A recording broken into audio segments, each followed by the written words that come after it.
As we saw in the last episode, Nero became free from his mother's influence by having her stabbed to death over and over again by his soldiers in her belly, the place from which the treacherous Nero had sprung.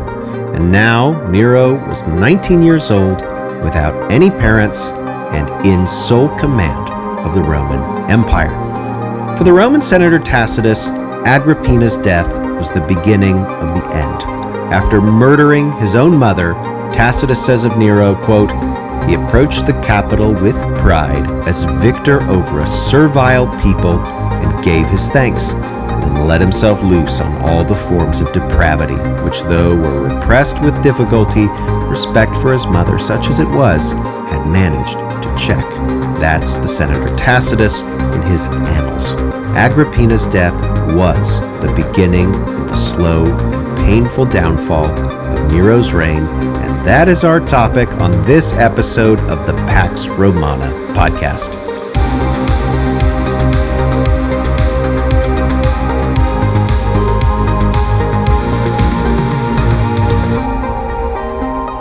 Episode 19, Nero's Downward Spiral.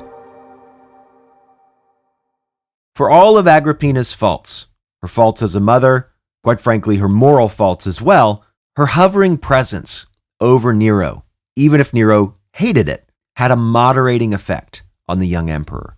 Agrippina protected Nero from himself as much as from others, helping him discern the worthiness and the political usefulness of advisors, friends, associates, and others. But now Agrippina was gone, and there was a void. And into that space surged a sea of sycophants, men well versed in the use of flattery to gain power over the intellectually weak. And the attention and adulation that Nero received from these people no doubt disarmed the vulnerable emperor. Agrippina's protection of Nero had obviously been self-motivated. She wanted power, and her son was a means to that power. And I'm guessing that she gave Nero very little affection. She was such a calculating woman. And so now that Nero was receiving praise poured out by flatterers, it was probably music to his ears. And I think he came to believe his own hype. This would be a big problem for Nero. What kinds of things were being said about Nero? Well, we have the works of several poets from the age of Nero, including the eclogues of Calpurnius Siculus. An eclogue is a poem told through a dialogue, normally between shepherds. It's kind of a neat poetry form.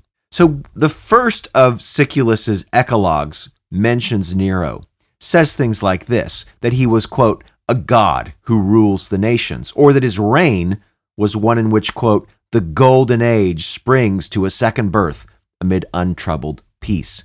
This is language meant to compare Nero's reign with that of Augustus.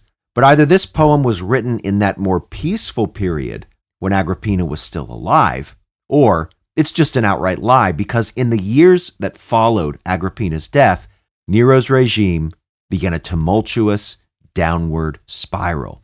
Now, much of what happened was his own doing, like his increasing propensity to have people near him murdered. Some of it wasn't really his fault. There was a wave of rebellion in Great Britain that almost made him decide to abandon the province. It was that bad. And some of what happened may or may not have been his fault. We just don't know. So the Great Fire that burned unchecked for days in Rome and killed thousands, was Nero responsible for that? No one really knows for sure. So let's start with the first of these things, the people that were closest to Nero. Even before Agrippina died, Nero was growing tired of his wife Octavia. You'll remember that she was the daughter of the last emperor, Claudius. As Nero saw it, Octavia had just one job, to bear him a son. And she had failed to do this, even after several years of marriage. Besides, Nero at this point had been with his mistress, who I introduced you to last time, Poppaea Sabina, for years. And so the year AD 62 brought a decisive event in the relationship between Nero, Octavia, and Nero's mistress, Poppaea. What happened? Poppaea became pregnant with Nero's child. And Nero apparently decided to make that child legitimate. And to do that, he needed to marry Poppaea. So he divorced Claudia, and then he publicly shamed her for a supposed barrenness and exiled her to an island. And later, Nero would have her executed on trumped-up charges of adultery. Nero doesn't have to do any of that. He could just simply have divorced her. But he had to do it with such vengeance. It gives us a little insight into who Nero is as a person. Just a few years later, after Nero divorced Octavia, the emperor married Poppaea. But Nero not only changed wives in AD 62. Unfortunately for Nero, his praetorian prefect died. This was his protector. This was a guy that his mother Agrippina had appointed for him. And this wasn't Nero's fault. The guy just died of natural causes as far as anybody knows. The other person that leaves Nero's presence is Seneca, who had been Nero's advisor and tutor. And we don't know if Nero had Seneca removed. The other possibility is that Seneca realized that Nero the man was going to be different than Nero the boy.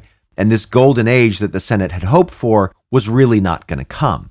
And so Seneca opted for a strategic retreat and decided to disassociate with the emperor. And so in just 3 short years after Agrippina died in 59, he had lost the help of all of his main advisors.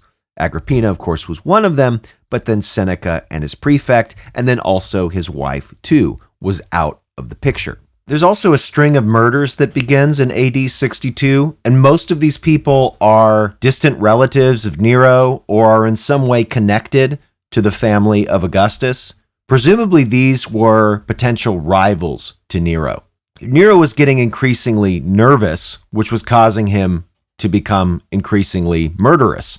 But the funny thing is, with Nero and with many Roman emperors, it's actually not the case that conspiracies precede their paranoia. It's usually that their paranoia causes them to murder people, which then gives birth to conspiracies so that the killing is stopped. And Nero's regime is just like this.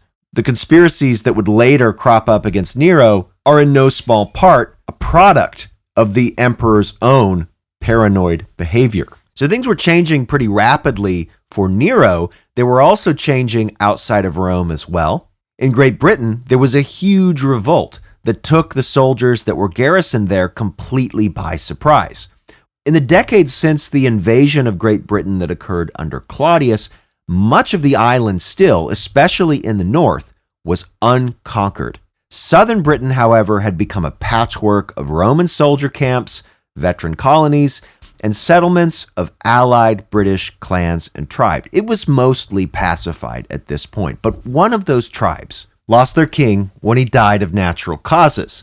And his will was confusing because he left his kingdom to both his own people, but also the Romans as well. And the Romans took this as license to go ahead and go in there and just take what they wanted.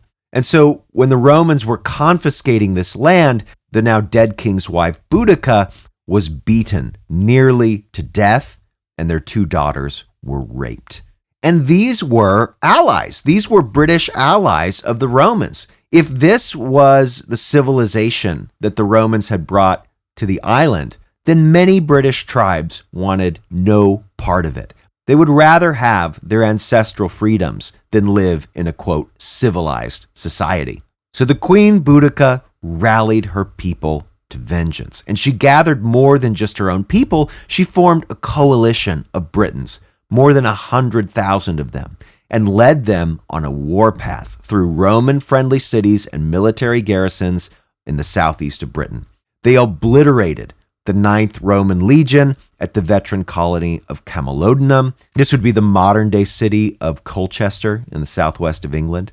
Archaeological remains from that area suggest that the city was demolished. And by the time this group of rebels made their way to London, which they pillaged and burned, the death toll of both Romans and Britons was about 60 to 80,000. When Nero heard about the crisis in Great Britain, he considered just withdrawing his soldiers and abandoning the province. But his commanders on the island were ultimately able to quell the rebellion through a combination of tactical and technological advantages. The Romans had largely disarmed the populations in the south of Britain as a condition of rule, and the only reason the rebels were initially successful was surprise. It wasn't that they were actually better equipped or more organized than the Roman troops that were there. And so when the Roman armies finally recovered from the initial shock of the rebellion, They regained their discipline, and they faced a British army nearly 10 to 20 times their number. It was huge. But the Romans held to their battlefield tactics. They peppered the enemy mass with projectiles before forming into wedges to penetrate, divide, and demoralize the gathered British rebels. And after some 80,000 of the Britons had been killed in the battle, the remainder finally fled. We don't know what happened to Boudica. Her fate is unknown, but she was never heard from again. And with that, southern Britain was pacified once again. But the calamities under Nero continued. AD 64 would see the most memorable of these, the Great Fire in Rome. Now, no one knows how this fire started, but despite Rome's reputation as a city of marble, much of it was still, in fact, a city of wood. Cheaply made apartment buildings tilted in the skies like tall firs, and Rome's urban underbrush was a jumble of lean-tos and hovels. Garbage littered the streets. And throughout this throng of kindling burned kitchen fires and oil lamps, baking ovens and fire pits. A great fire was bound to happen, even if the city employed more than 1,000 fire watchers. It was just a matter of time. And July in the Mediterranean of that year must have been hot and dry. The summer of 64 was a real scorcher. Tacitus tells us that the great fire that blazed through Rome that year was so hot and so widespread that it could not be contained. And so for over a week in July, Rome burned. In the end, around half the city was damaged or outright destroyed. The loss of life was never calculated, but Tacitus gives some sense of what happened. Quote, "The blaze in its fury ran through the level portions of the city, then rose to the hills. While it again devastated every place below them, it outstripped all preventative measures. Added to this were the wailings of terror-stricken women, the feebleness of age, the helpless inexperience of childhood, the crowds who sought to save themselves from others, dragging out the infirm or waiting for them. While they looked behind them, they were intercepted by flames on their side or in their face. They crowded the streets or flung themselves down in the fields, while some who had lost their all, even their very daily bread, and others out of love for their kinsfolk, whom they had been unable to rescue, perished, though escape was open to them." That's Tacitus in his Annals. Such an epic disaster naturally brings a need to understand what happened, and the need to understand what happened often shifts into questions of blame. Some sources believe that Nero ordered the fire set. This seems far-fetched to me. An accident in some shop or kitchen, especially considering just how susceptible Rome was to fire, that seems far more likely. But Romans, just like people today, are eager to find scapegoats. Nero wasn't even in Rome when the fire started. He was performing one of his works before an audience in the city of Antium. Now, this small detail about Nero performing outside of Rome may be the kernel of truth that grew into the emblematic but definitely false story of Nero fiddling while Rome burned. Tacitus, who is one of our best sources for this episode, even says that Nero outlaid vast sums of money for repairs, and he made sacrifices to the gods on behalf of the city. But Nero's benevolence was simply not enough to shake people from their suspicions that Nero was somehow, in some way, responsible for the blaze. And so ultimately Nero needed to find a better scapegoat to deflect blame.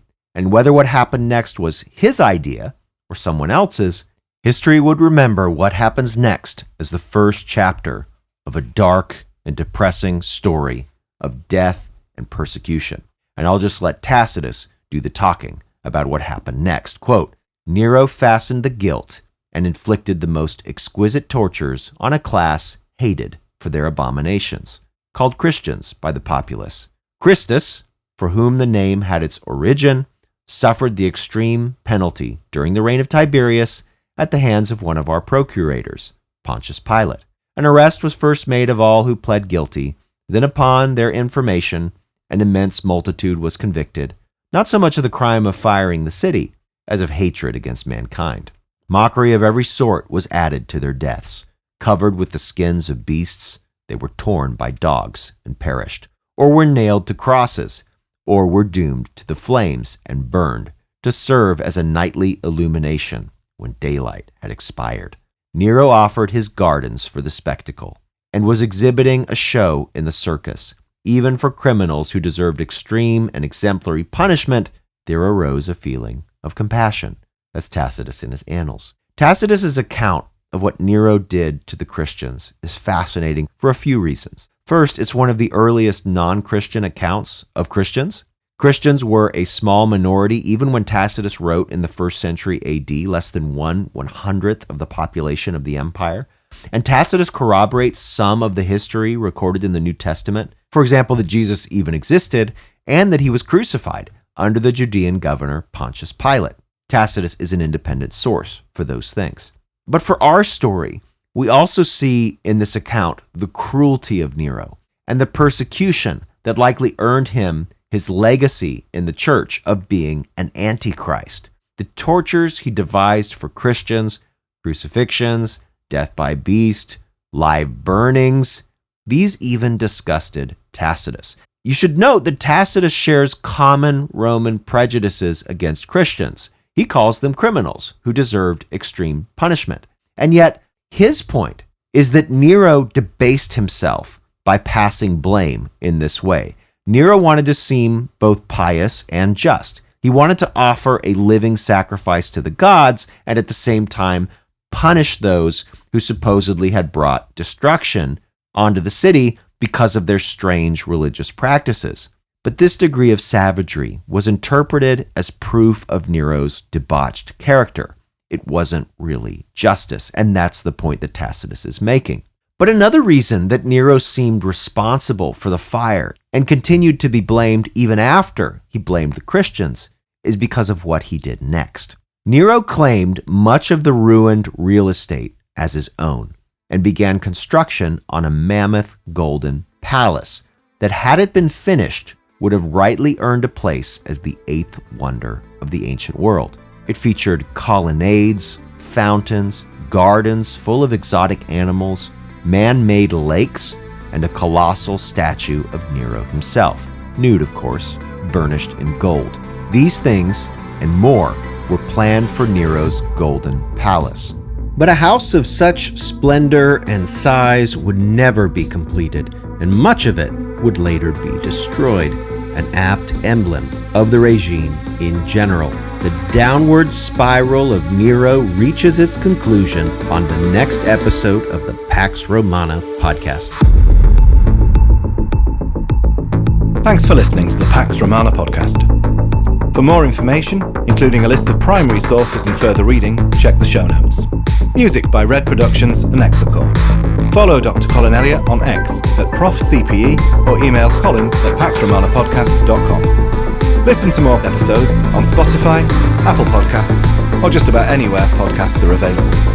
Stay tuned for the next episode of the Pax Romana Podcast.